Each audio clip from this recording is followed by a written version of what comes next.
And well, thank you so very much for coming out in a very cold winter day, especially right after the big snow. And make sure you drive slowly and go back to your work or home safely. And because of your support, coming out for this program, and I'm going to negotiate with Kemi to make sure everybody get 20% discount for shopping at the gift shop right after this. All right, okay. So yes, maybe just a little bit about myself. My name is Zhao Ma, and I teach at Washington University, and I'm a social cultural historian by training.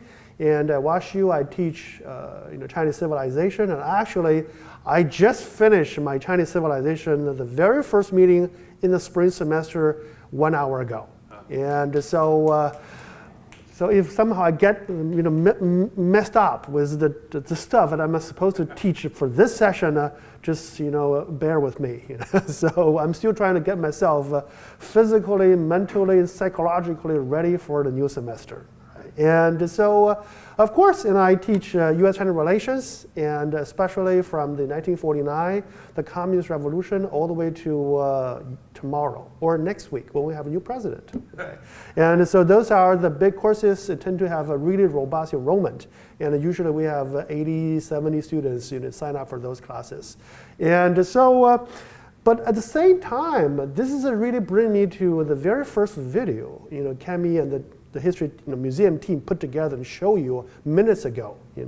So for a long time, Washington University, we are proud to be a center of global learning and international education, not just in the country, but also in the world. Right? So this is what we at WashU we are really proud of. Okay? But at the same time, first of all, I was born in China. I grew up in Beijing and came to the United States in 2000 and to go to grad school at Johns Hopkins. And I came to St. Louis in 2009.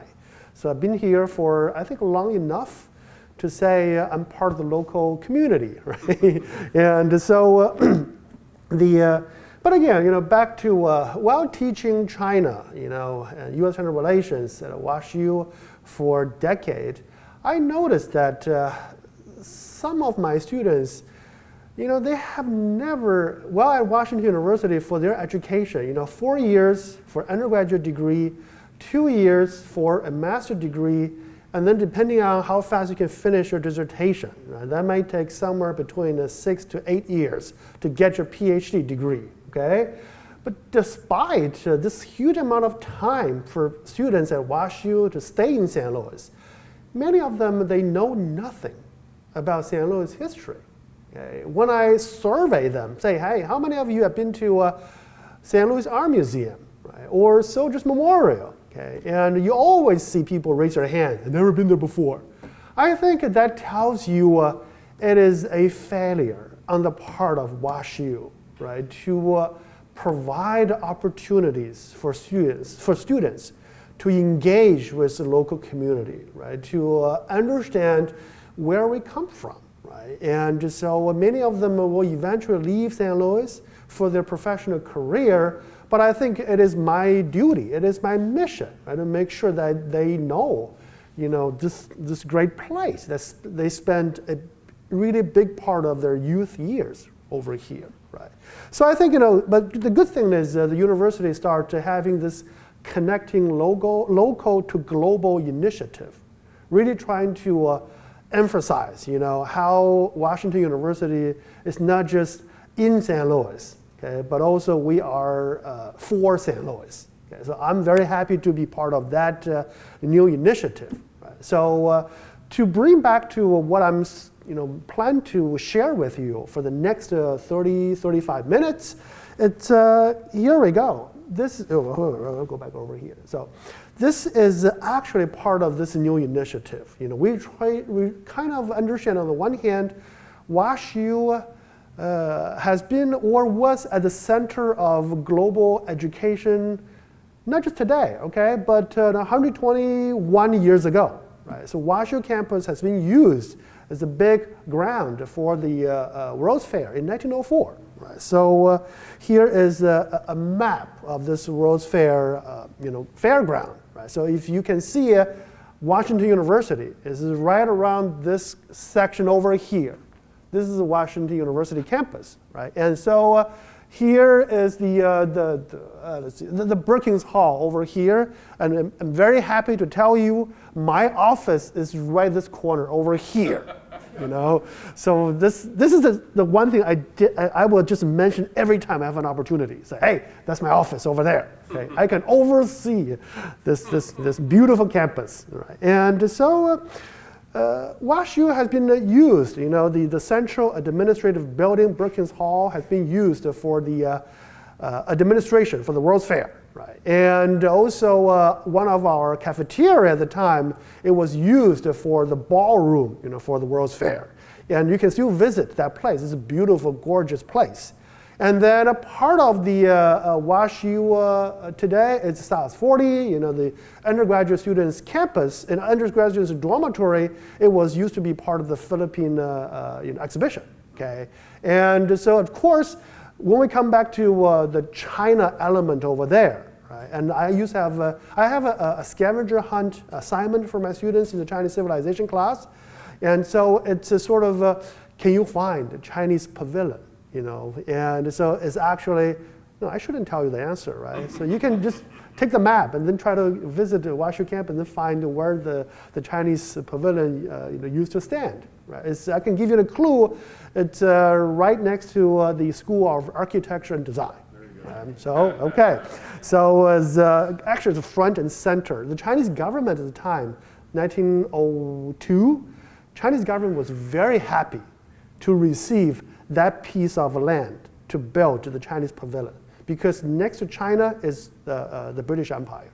So in a sense, the Chinese government was very happy and say, hey, looks like we rejoin the rank of global empires, by participating in the World's Fair. Okay.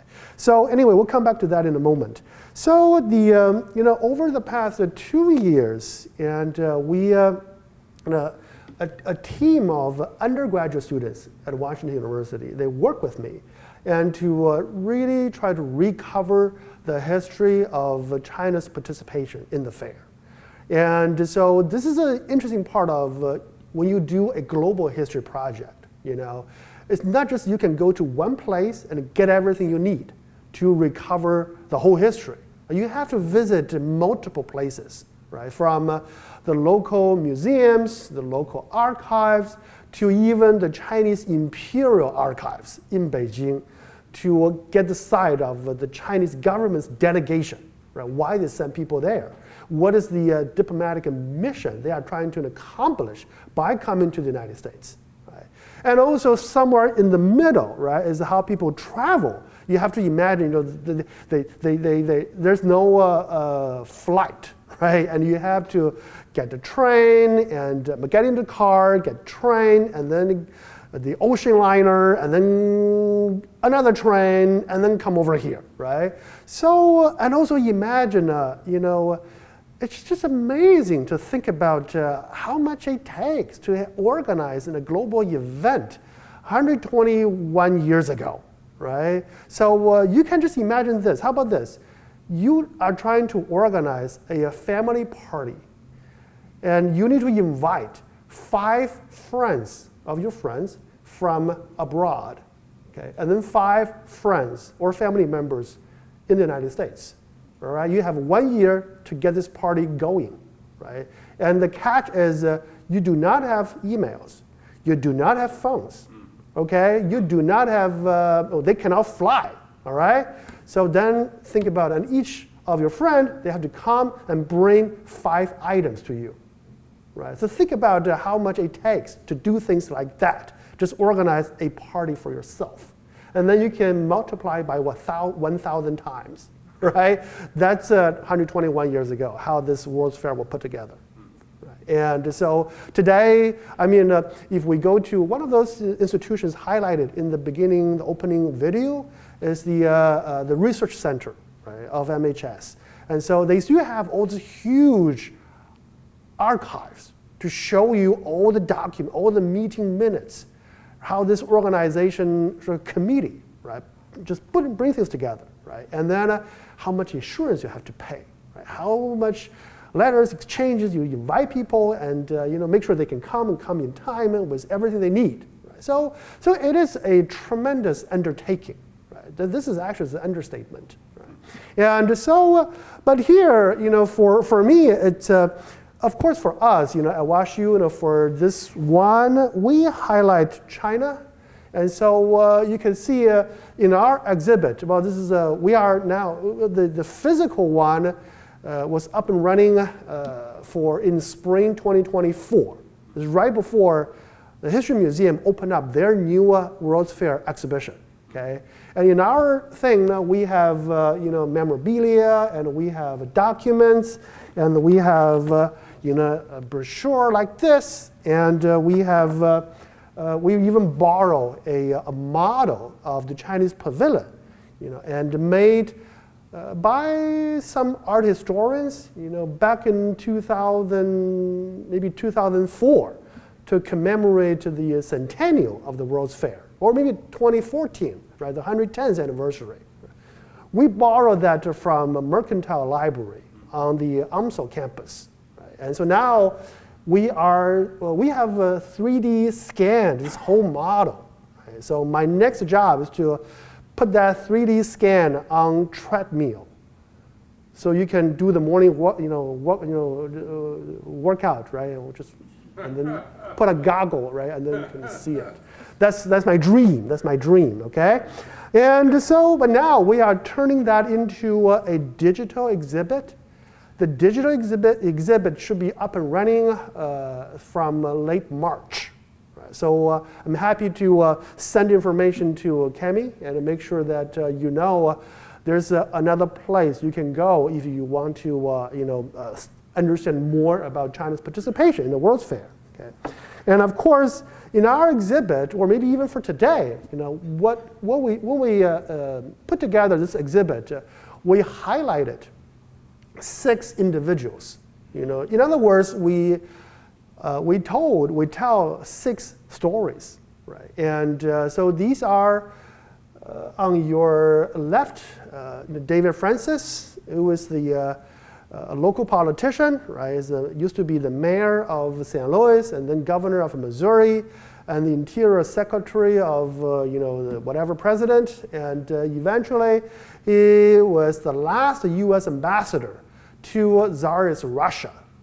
Basically he was in Moscow. He was in not Moscow, the Petersburg, right? St. Petersburg, right? And so when the the Bolshevik Revolution took place, right? And so, of course, he also served as the president of the World's Fair organization, right? So overseeing all this big operation, right? So we use him as a way to tell the American side of the story, why they decided to have an event, right, and in St. Louis. And then when they have the event, why they invite China to participate. Okay, maybe we can get to that part in a moment.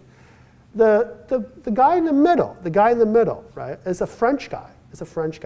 And he played a very unique role in making this possible, for China to participate. Right? He was a French employee working for a Chinese government institution called the Imperial Maritime Customs Service, which is a customs.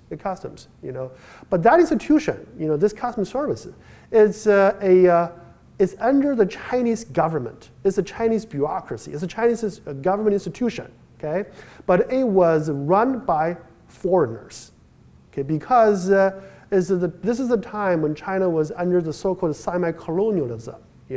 So the foreign powers took over the control over this customs to make sure that the foreign powers, they have knowledge, they have the precise knowledge how much Chinese government earn every year by foreign trade. Okay, because customs is a collected tariff and duties, things like that, right? So that income, from foreign trade by China will be used to pay for war indemnities, China has to pay for when China was invaded, defeated by foreign powers, and so there's always the war indemnity, right? How you can make sure for foreign powers, Chinese government can pay for that indemnity, right? So then they took over control of the customs, right? So they know for sure this is a part of the Chinese government income, and part of the income can be used to pay for Chinese war indemnity, right? So that's kind of what this institution is all about. The institution, the Maritime Customs Service, this guy, the middle guy, is working for, because it's staffed by foreign employees. They can speak different languages, not just American, British, and the French, and also they have the knowledge, they have the contact of all these individual countries, or officials or whatever, okay, business people. So for the China participation, what the guy in the middle did was to put together a catalog. The catalog is a long list of every single item the Chinese delegation brought to the World's Fair. And so and also this guy is interesting because when he organized this catalog, he didn't go by Chinese provinces. Okay, this is one from Canton, this is one from Beijing. No, he didn't go by that geographical locations. He go by treaty ports. These are something. This is the treaty ports is a Chinese city. It's a Chinese piece of land. Okay, but it's controlled by foreign powers. In a sense, it's the catalog he put together is like a colonial map of knowledge of Chinese economic potentials. Where you can get what. Right. And so that's an interesting guy. You can see it even when China participate, but the way China present itself, it's not necessarily all controlled by Chinese themselves or by the Chinese government. Right. The Chinese story was told, in this case by a French guy. And so that's the guy in the middle. And then this one over here, on your right, is his name is Chen Qi, and another figure sort of featured prominently in our exhibit because he is a Chinese local official. Right? And so he went to St. Louis and he started noticing what World's Fair can do for a country. Right? And then on the one hand, this is a big international platform for a participating country, right, to tell the international audience who you are, right? To get them familiarized with your country. Right? That's one story. The other story is this is a big thing for people to build economic relationships, right? And so where you can buy stuff, and what is my potential customers, right? How I can reach out to a different market. Right. So this guy, this Chinese guy, and after participating, coming to the United States, and he started arguing, back in China. He said, this is not just about a party. This is about what we call commercial nationalism. Right. So if China want to compete economically on world stage, we need to or the Chinese government, we need to be serious about World's Fair, things like this. Okay, and so I think in that case he is eventually, he went on not just serve the Chinese government for the participation of the 1904 St. Louis Fair. He also helped China put together the following fairs in Osaka, in China. So he was regarded as the founding father of the World's Fair in China. Okay? And so that's why we like to hear his story. Okay? And the next one over here, that's another thing that we highlighted in or is a part of our memory of the World's Fair. So you see, first of all, this is this lady over here is the Empress Dowager Cixi. Right? So there's a de facto ruler of China at the time. Right? And so she started ruling China at the age of 30-something, back in the 1860s. And then eventually his own son, okay, and become the emperor. And then after his own son died, and then she handpicked her nephew, right, to replace her own son to succeed her own son to be the emperor, right? So and then eventually she handpicked another member of the imperial household who later to become the last emperor of China. Right? So you can imagine this woman is a de facto ruler of China for nearly half a century.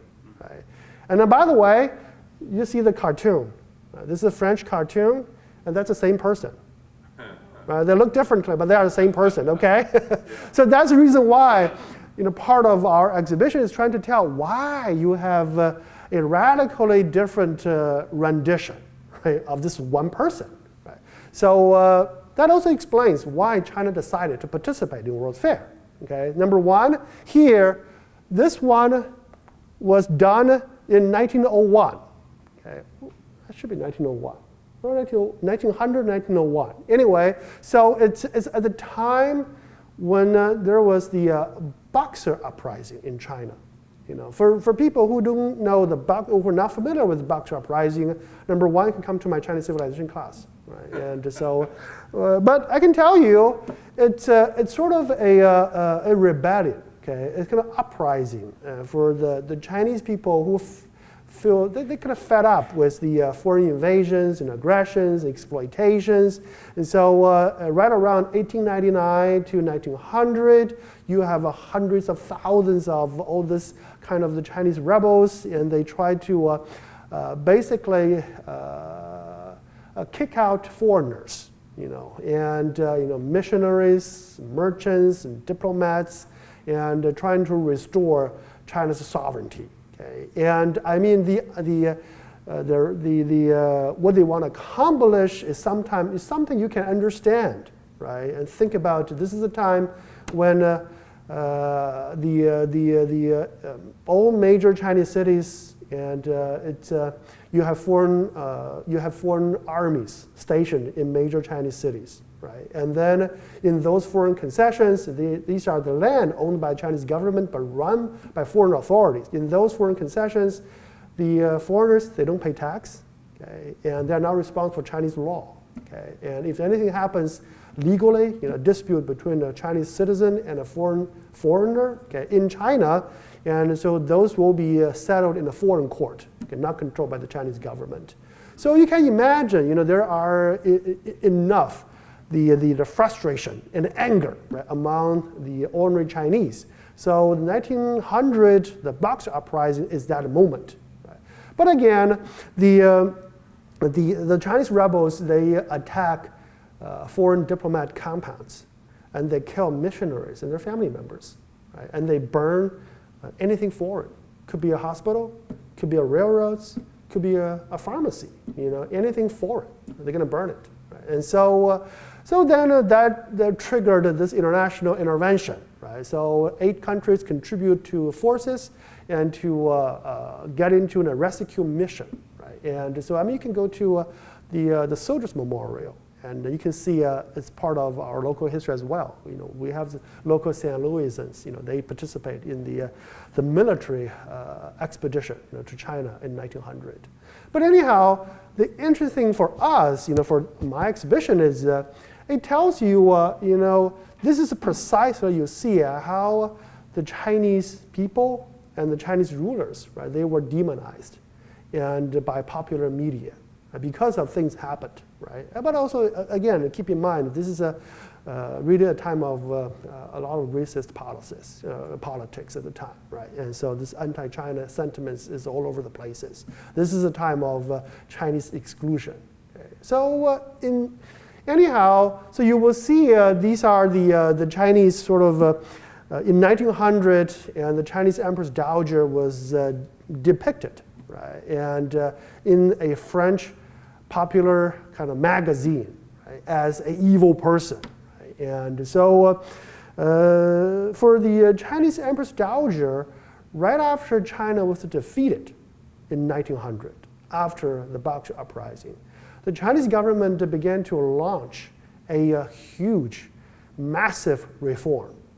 and to kind of a part of modernization process. All right, and so that's why for the Chinese Empress Dowager, she sees the World's Fairs as a good way to kind of change the Western perceptions of China, right? To make it better, right? So that's the reason why she decided, even though China was poor, very poor at the time, she decided to commit 500,000 silver taels to sponsor this whole China's delegation, including building a Chinese pavilion on Washu campus. Right? And so and also she commissioned an American artist and to produce this gigantic portrait of her painting, of herself.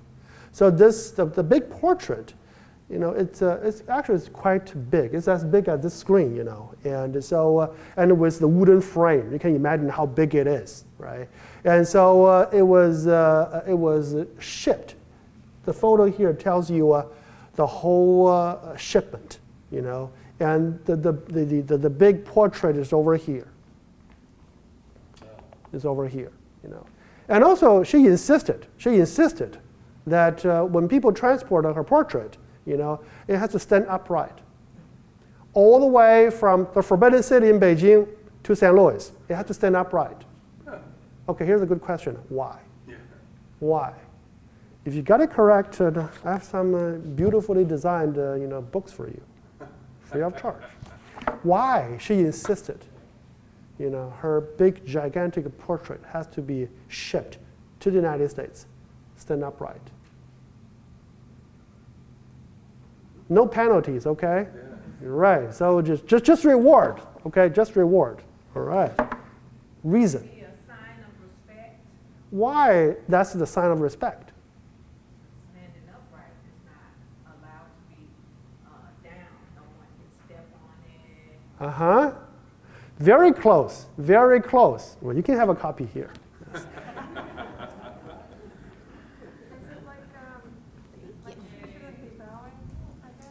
Uh-huh. Okay, that is, again, very close, very close, So I have a copy for you, all right, so you can come after this, all right? So because just imagine when you transfer, you can transport a body that's laying down. That's a dead body, right? So when you stand upright all the way, this is very much like you are conducting an inspection tour, right? I can oversee everything, right? So that's kind of, on the one hand, it is a message. She insisted, and the instruction she gave to the American artist, saying that she produced a drafted painting, and she said no, I don't like it, because at the time Empress Dowager Cixi was already in her 70s. But if you can see clearly the picture over there, how old she looks like in the painting. Definitely younger than 70s. Yeah. Right? This is a good photo. I think this might be the first, the photo. Now you have the, you can change your face, in an app on your cell phone, right? Right? You can beautify your face, right? This might be the first one, So she insisted, I don't want to look like old person, I want to be young, vibrant, and gracious, and glorious, and because I represent China, right? And so this again, it's sort of like a China coming out of this tradition, right? Embracing modern world, right? And also this is the time people have seen me in that kind of a cartoon a lot, right? And for almost a year when the Boxer Uprising was going on in China. So this is the time for me to give you a new image, right? So that's why I have to be young and I have to be beautiful, right? And so that's the reason why for that. And then this whole thing over here is, today when we go back to the Chinese let's say, the Chinese archives to recover, the Chinese official exchanges, right, with the World's Fair Organization committees, you will find actually China are interested in three things. Number one is, can you handle my dear Empress Dowager's portrait properly? That's a lot of exchanges. Number two is where we built our Chinese pavilion. Don't put us in the back alley. We want to be front row, with other empires. Number three, I'm going to come to that part in a moment, is can we bring in Chinese workers to build Chinese pavilion? Right. But that's something we'll come back to. Right? So anyhow, that again, it tells you another interesting aspect of the story, right? We see what China wants to accomplish by participating, right? So this is really the moment you see China trying to put out a big new public image for the country and for its leaders, right? To be some kind of a reform-minded government and state. So let's see. What time do? Yes, we still have some time. Okay. So this one here is another individual we chose to highlight in our exhibition. And this guy, his name is Wang Kai-ka, and right here. Okay. So he is the vice commissioner of the Chinese delegation. And then you will see the guy over there. Why I put put his photo over there.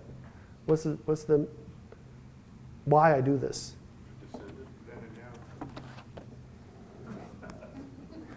Thank you. Right. Okay. This gentleman is the great-great-grandson of the Chinese vice commissioner. All right. So again, it's interesting because this vice commissioner here, Mr. Wang Kai-ka, and this is at WashU campus, right? So you can try to. This is another part of the scavenger hunt. Find out that spot, on WashU campus, and then take a selfie and send it to me.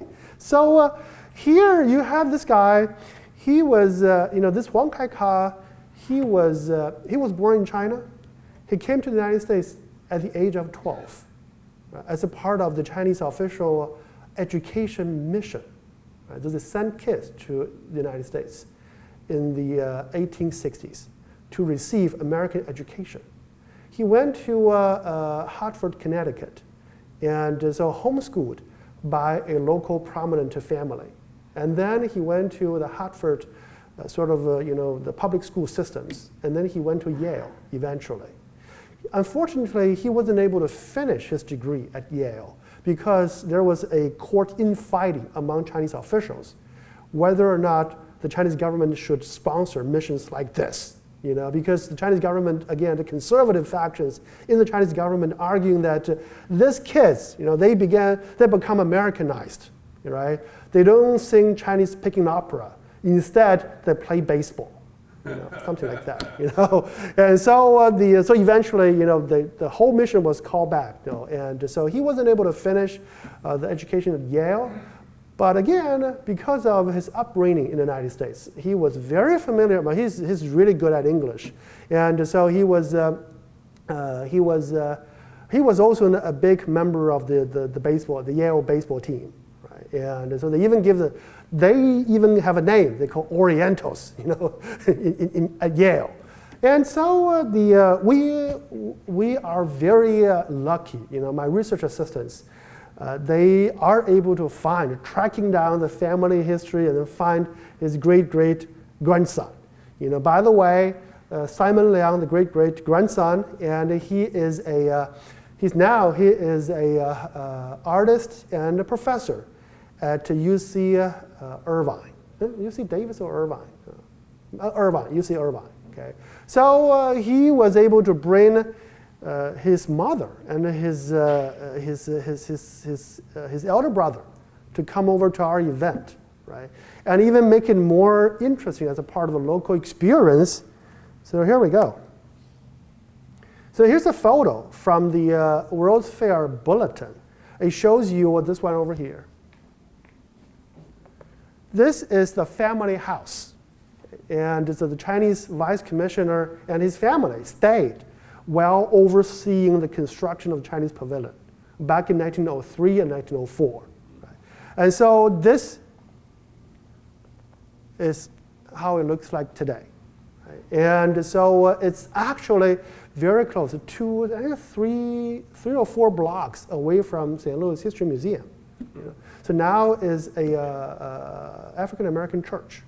Right? And so this one, in other words, this whole house, you know, evolved. First, it was a private residence, you know, for the Chinese official delegation, and later it was turned into a synagogue. Okay, and because when we look, we organized a tour, right, to go to visit the church, and so here we go. So you can see, man, they even still have a little bit of this Jewish synagogue, the sign of it, right? And so I'm happy to meet with the pastor in the church, and then take the whole family to there, right? So they can, I don't know how to say this. I mean, I think we're all pretty old enough, right, to care about where our family come from, right? I mean, which is quite different from the young folks, right? And they only see their future, right? And so I think this is a really interesting moment, right? And we see, you know, to return a family to their origin, right? And to help them recover a really precious, important piece of their family history. And so I'm really proud to be part of the journey. Okay, and so, and by the way, you know, and then our exhibition last spring was closed right, I think it's just 1 week before the History Museum opened up their exhibition. Right? I think, again, it's somehow, it's magic, right? So we are passing the torch, right, from Washington to a very important local cultural institution, right, to help us preserve this history and continue and you know, to do more research. I guess if I can, maybe just so far you can tell, you know, our exhibition, we. How many people I mentioned? I say 6 individuals. So how many I mentioned so far? 3. Okay. Or 4 counting. Yes. Okay. Yes. So far 5. Okay. Who is missing? The walkers, right? The Chinese walkers. All right. So that's another story, right? And again, think about this. This is the time of Chinese exclusion, which means that Chinese workers, by federal law, were prohibited from coming to the United States. Because the whole rationale is that these workers are going to take American jobs, right? So that's why we need to keep them out. Right? So that's why, I mean, you know, history always repeats itself, okay? So, I mean, we have that, okay? We see that. And so that's why it takes almost a year for Chinese government to negotiate a special, like a provision with, number 1, State Department, number 2, Treasury Department, number 3, Commerce Department, number 4, the Custom House in San Francisco, you know, to negotiate a path, you know, for, I think, 10 or 12 Chinese workers to come over, because they have the expertise to build, you know, this whole thing. Right? And but again, they would instead of like all these fair goers, right? You come and enjoy everything you have. These Chinese workers, by law, they need to fingerprint it, you know, and submit photographs in triplet at the custom house when they disembark from their ship. Okay. And then the time when they come to the United States, they pay $500 a bond, right? And also they need to report to local police every 48 hours. Fail to report, you'll be subjected to a deportation, right? Considered as a fugitive.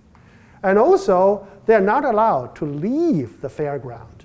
You work over there, you stay over there, right? If you want to leave, you have to ask for special permission. So again, that tells you another side, right, of this World's Fair. We have to understand the fair took place at the time when colonialism, racism and imperialism is just part of the norm, right? And maybe I guess that will come back again. Right. But anyhow, that's all I want to share for now. I think maybe I run over my time.